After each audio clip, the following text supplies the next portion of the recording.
The Kanban Guide, December 2020. Purpose of the Kanban Guide. This guide aims to be a unifying reference for the community by setting a minimum set of standard rules for Kanban.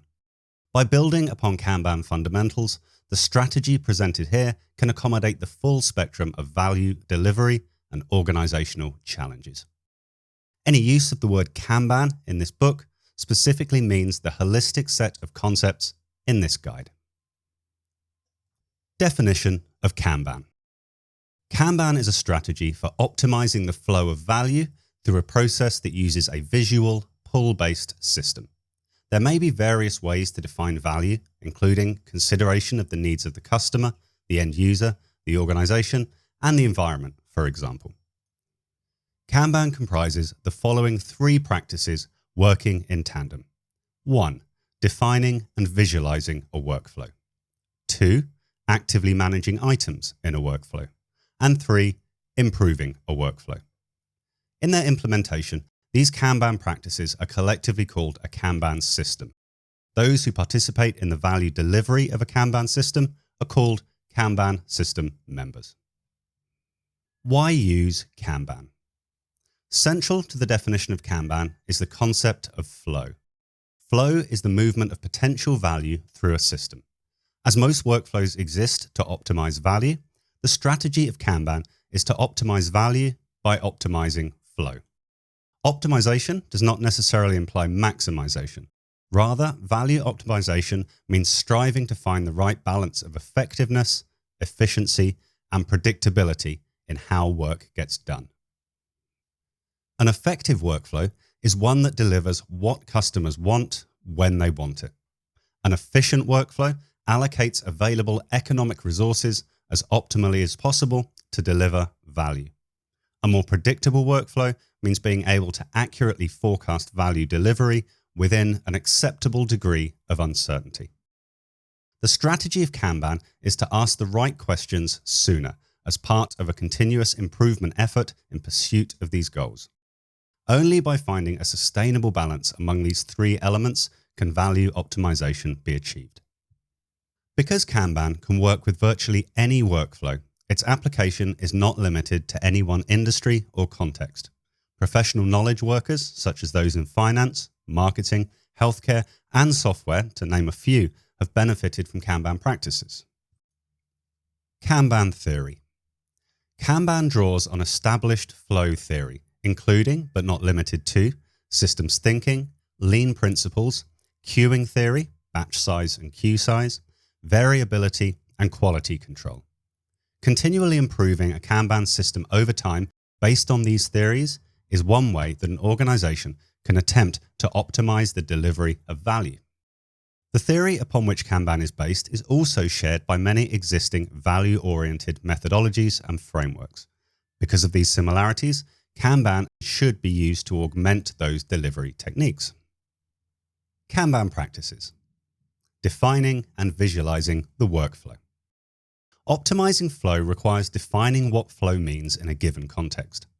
The explicit shared understanding of flow among Kanban system members within their context is called a definition of workflow. The definition of workflow is a fundamental concept of Kanban. All other elements of this guide depend heavily on how the workflow is defined. At a minimum, members must create their definition of workflow using all of the following elements. A definition of the individual units of value that are moving through the workflow. These units of value are referred to as work items or items. A definition for when work items are started and finished within the workflow.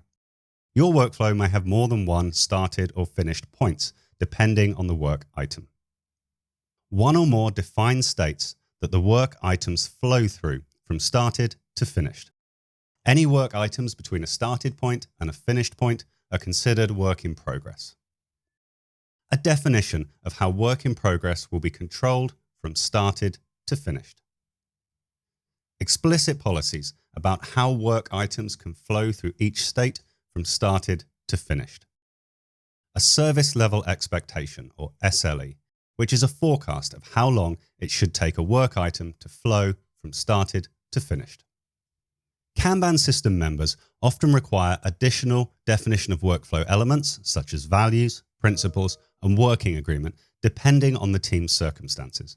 The options vary, and there are resources beyond this guide that can help with deciding which ones to incorporate. The visualization of the definition of workflow is called a Kanban board. Making at least the minimum elements of the definition of workflow transparent on the Kanban board is essential to processing knowledge that informs optimal workflow operation and facilitates continual process improvement. There are no specific guidelines for how a visualization should look, as long as it encompasses the shared understanding of how value gets delivered.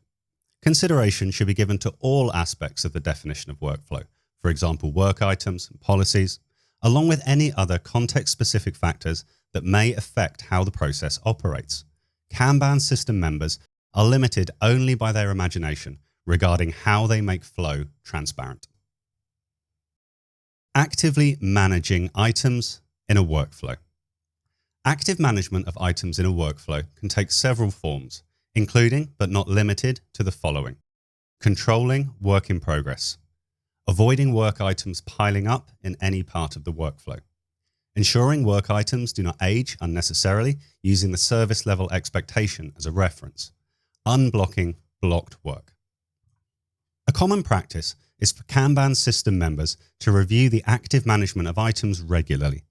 Although some may choose a daily meeting, there is no requirement to formalize the review or meet at a regular cadence, so long as active management takes place. Controlling work in progress. Kanban system members must explicitly control the number of work items in a workflow from start to finish. That control is usually represented as numbers or slots or tokens on a Kanban board that are called work in progress limits or WIP limits. A WIP limit can include, but is not limited to, work items in a single column, several grouped columns, lanes, or areas, or the whole board. A side effect of controlling work in progress is that it creates a pull system. It is called a pull system because Kanban system members start work on an item, pulls or selects, only when there is a clear signal that there is capacity to do so. When work in progress drops below the limit in the definition of workflow, that is the signal to select new work.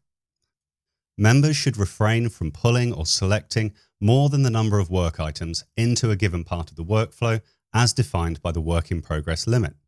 In rare cases, system members may agree to pull additional work items beyond the work in progress limit, but that should not be routine. Controlling work in progress not only helps workflow, but often improves the Kanban system members' collective focus, commitment, and collaboration. Any acceptable exceptions to controlling work in progress should be made explicit as part of the definition of workflow. Service level expectation. The service level expectation is a forecast of how long it should take a single work item to flow from started to finished. The service level expectation itself has two parts: a period of elapsed time and a probability associated with that period. For example, 85% of work items will be finished in 8 days or less. The service level expectation should be based on historical cycle time, and once calculated should be visualized on the Kanban board. If historical cycle time data does not exist, a best guess will do until there is enough historical data for a proper service level expectation calculation. Improving the workflow. Having made the definition of workflow explicit, the Kanban system members' responsibility is to continuously improve their workflow to achieve a better balance of effectiveness, efficiency, and predictability. The information they gain from visualization and other Kanban measures guide what tweaks to the definition of workflow may be most beneficial.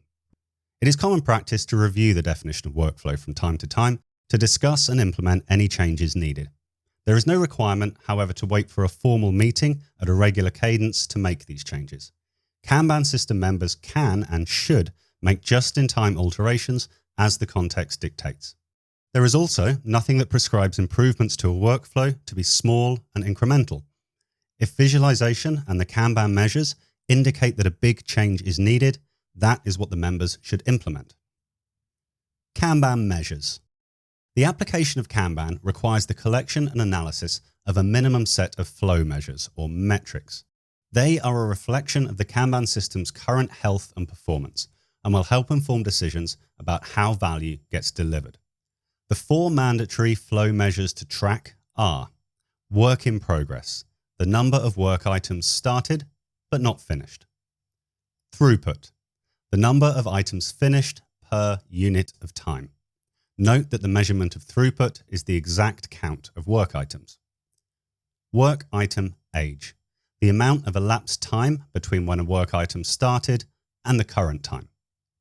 Cycle time, the amount of elapsed time between when a work item started and when the work item finished.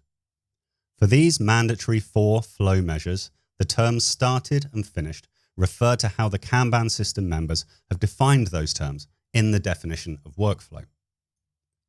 Provided that the Kanban members use these metrics as described in this guide, members can refer to any of these measures using any other names as they choose. In and of themselves, these metrics are meaningless unless they can inform one or more of the 3 Kanban practices. Therefore, visualizing these metrics using charts is recommended. It does not matter what kind of charts are used, as long as they enable a shared understanding of the Kanban system's current health and performance. The flow measures listed in this guide represent only the minimum required for the operation of a Kanban system. Kanban system members may and often should use additional context-specific measures that assist data-informed decisions. Endnote. Kanban's practices and measures are immutable. Although implementing only parts of Kanban is possible, the result is not Kanban. One can and likely should add other principles, methodologies, and techniques to the Kanban system, but the minimum set of practices measured and the spirit of optimizing value must be preserved. History of Kanban. The present state of Kanban can trace its roots to the Toyota production system and its antecedents, and the work of people like Taiichi Ohno and W. Edwards Deming. The collective set of principles for knowledge work that is now commonly referred to as Kanban mostly originated from the team at Corbis in 2006. These practices quickly spread to encompass a large and diverse international community that has continued to enhance and evolve the approach.